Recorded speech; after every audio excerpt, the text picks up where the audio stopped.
La Bible, espoir de salut pour plusieurs, lumière pour éclairer plusieurs selon leur compréhension. Mais il faut que dans le temps où nous sommes, dans le temps où nous vivons, cette révélation vienne pour détruire ce faux enseignement que le diable a institué et instauré. Car, comprenez bien cela, la Bible ne sauve pas, la Bible n'a jamais sauvé et la Bible ne peut jamais sauver. La Bible telle que vous l'avez, telle que vous la transportez, n'a jamais été envoyée par Dieu sur la terre. Dieu n'a jamais envoyé de Bible, mais Dieu envoie un prophète en chaque génération. Et la Bible que vous avez ne date que du 15e siècle, avec la venue de l'imprimerie. C'est l'imprimerie qui a rassemblé tous ces livres que vous avez en un seul livre appelé Bible. Dans quel but? Dans le but d'aveugler l'humanité afin que vous ne puissiez pas comprendre la volonté parfaite de Dieu.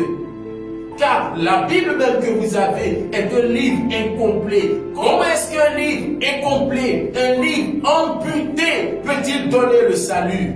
Regardons ensemble dans les Écritures et vous allez voir dans le livre de Josué chapitre 10, le verset 13, la Bible parle du livre du prophète Jachar. Où est le livre du prophète Jachar dans votre Bible?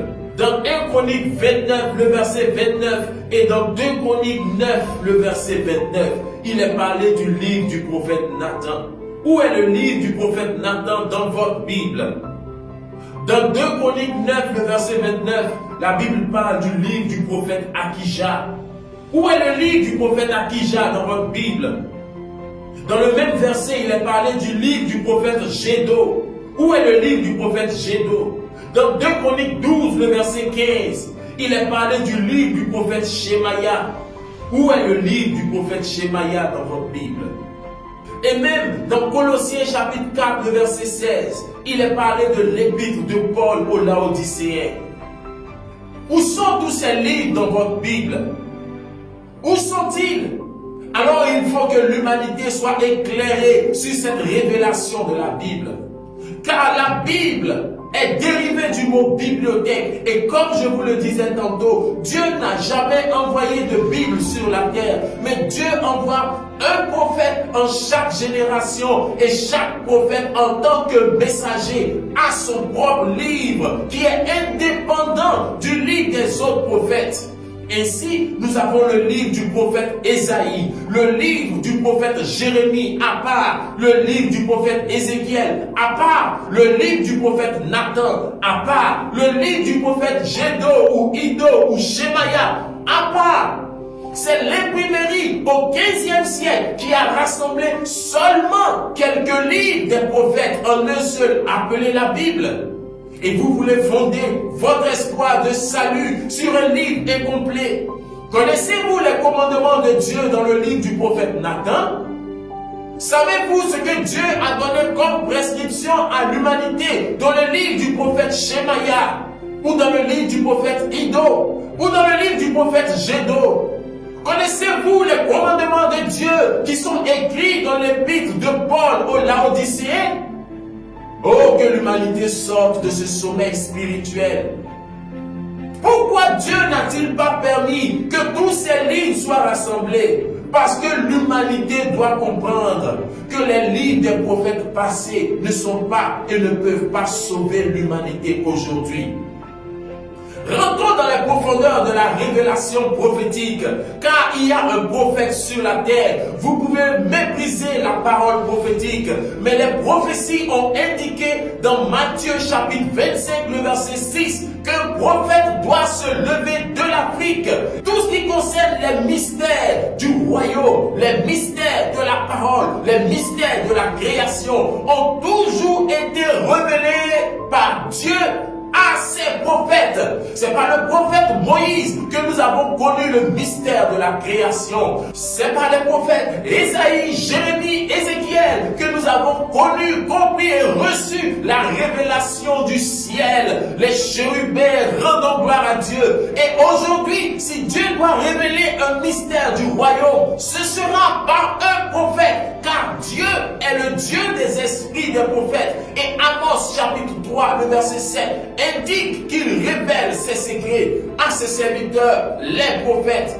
Non pas aux bishops, non pas aux révérends, non pas à ces féticheurs que vous appelez prophètes, non pas à ces pharisiens modernes, mais à un prophète messager sur la terre, comme les prophètes de la Bible. Car le prophète Kakou Philippe est prophète comme Esaïe, comme Moïse, comme Jérémie, comme Daniel. Et ce genre de prophètes sont les révélateurs de la pensée secrète de l'Éternel. C'est pourquoi ceux-là ont leur ministère annoncé dans la parole, dans les Écritures. Jean-Baptiste était l'accomplissement d'Ésaïe 40, verset 3. Jésus fut l'accomplissement d'Ésaïe 61, verset 1 à 2. Paul fut l'accomplissement d'Ésaïe 49, le verset 6. Et le prophète Kakou Philippe est l'accomplissement de Matthieu chapitre 25, le verset 6 qui dit qu'il y aura un cri, un prophète, un message pour révéler la pensée de Dieu en vue de la préparation de l'Église sur la terre pour l'enlèvement.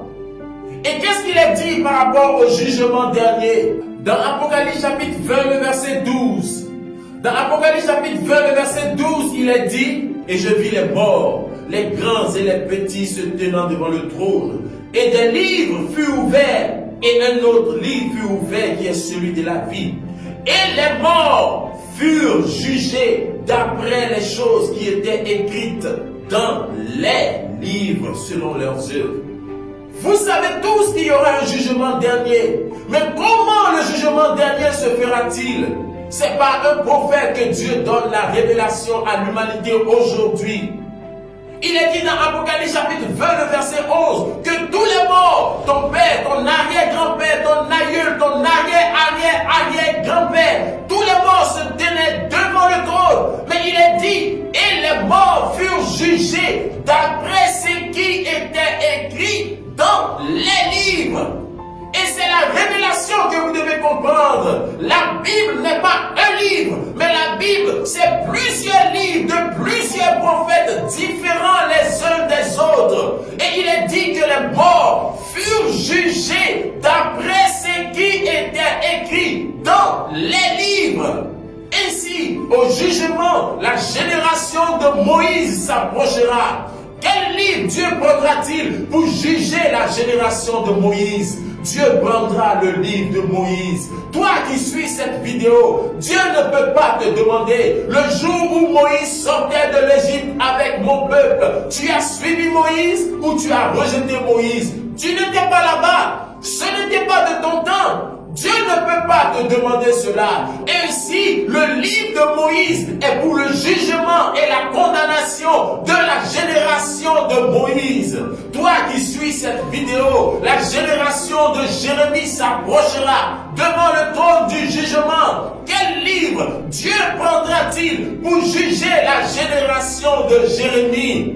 Il prendra le livre de Jérémie. Dieu peut-il te demander, toi, au jugement dernier, lorsque mon prophète Jérémie prophétisait et qu'il était persécuté, étais-tu avec Jérémie ou étais-tu contre Jérémie? Dieu ne peut pas te demander cela, car ce n'est pas de ton temps, ce n'est pas de ton époque, tu n'y étais pas, mais il y a une génération qui y était, il y a des hommes et des femmes qui étaient concernés par cela. Dieu peut leur demander leur position vis-à-vis de ce que le monde a fait au prophète Jérémie. Pareil pour le livre d'Ésaïe, pareil pour le livre de Daniel, pareil pour le livre de Sophonie. Vous êtes là et vous regardez des films de Jésus de Nazareth à la télé et vous pleurez à chaudes larmes en disant: oh Seigneur, tu es mort, tu as été tué, tu as été crucifié. Mais est-ce qu'au jugement, Dieu peut vous demander, ce jour-là, lorsque Pilate a demandé: dois-je libérer Jésus ou Barabbas? Qu'avez-vous dit ce jour-là? Avez-vous dit libérer Barabbas? Où étiez-vous pour la libération de Jésus? Dieu peut-il vous demander cela?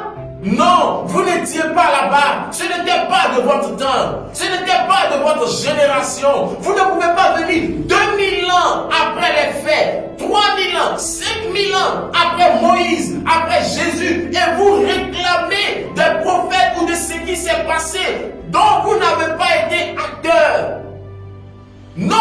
ne peut pas le faire.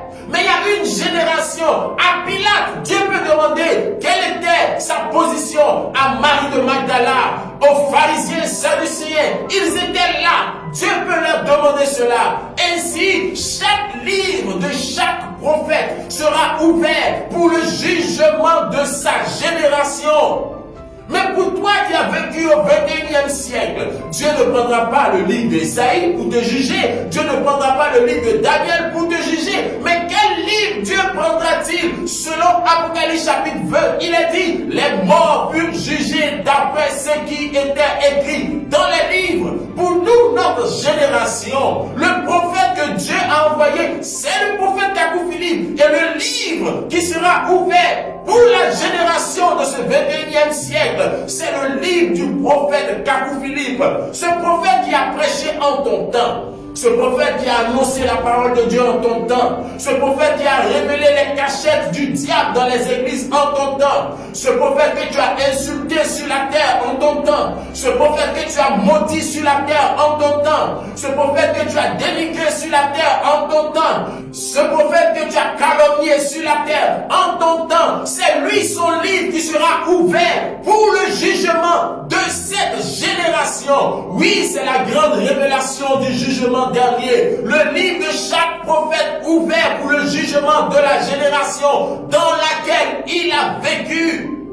C'est pourquoi la révélation indique qu'il n'y a pas, la Bible ne peut pas sauver, la Bible n'a jamais sauvé et la Bible ne sauvera jamais. Quel est le livre du prophète de ton temps? Le livre d'Ésaïe était le livre de vie et de la volonté de Dieu pour la génération d'Ésaïe. Le livre de Jérémie était le livre de vie et de la volonté de Dieu pour la génération de Jérémie.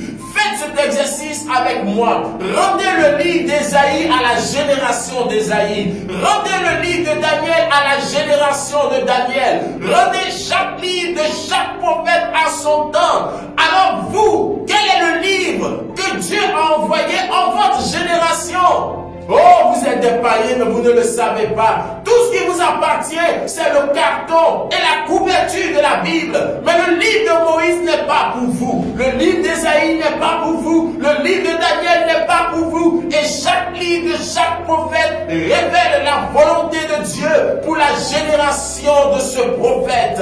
Kakou Philippe est le prophète messager de notre temps. Et il a un livre comme les prophètes de la Bible. Et son livre révèle les volontés de Dieu pour notre temps. La cachette du diable pour notre génération. Allez-y, lisez son livre et vous comprendrez ce qui est la volonté de Dieu aujourd'hui. Et je vais terminer cette vidéo en clouant le bec du diable qui viendra dans vos pensées disant on ne doit rien ajouter à la Bible, on ne doit rien ajouter à la Bible. Je pense que cet exposé est largement suffisant pour vous faire comprendre que lorsque Jean disait dans Apocalypse chapitre 22, le verset 18, qu'il ne doit rien ajouter et rien retrancher, il n'existait pas de Bible en ce moment-là. Jean ne parlait donc pas de la Bible. Mais quand vous retournerez dans Deutéronome chapitre 4, le verset 2, Moïse aussi avait dit, vous n'ajouterez rien et vous ne retrancherez rien. Mais pourquoi y a-t-il eu le livre de Josué après? Pourquoi y a-t-il eu le livre d'Ésaïe, le livre de Jérémie, le livre de Daniel? Après que Moïse ait dit, vous n'ajouterez rien et vous ne retrancherez rien. Simplement parce que Moïse ne parlait que de son livre. Et le commandement d'Apocalypse chapitre 22 ne parle pas de la Bible, mais Jean dit, n'ajoute rien à ce livre, c'est-à-dire le livre d'Apocalypse. On ne doit rien ajouter ni retrancher au livre d'un prophète. Mais après un prophète, il y aura toujours un prophète. Et le jour de l'enlèvement, il y aura un prophète sur la terre. Si après le livre et le commandement de Moïse dans Deutéronome 4, verset 2, il y a eu Ésaïe, Jérémie, Daniel. Ainsi, après le livre de Jean sur l'île de Patmos, il y aura le livre d'Irénée, Colomban, Luther et aujourd'hui Kakou Philippe.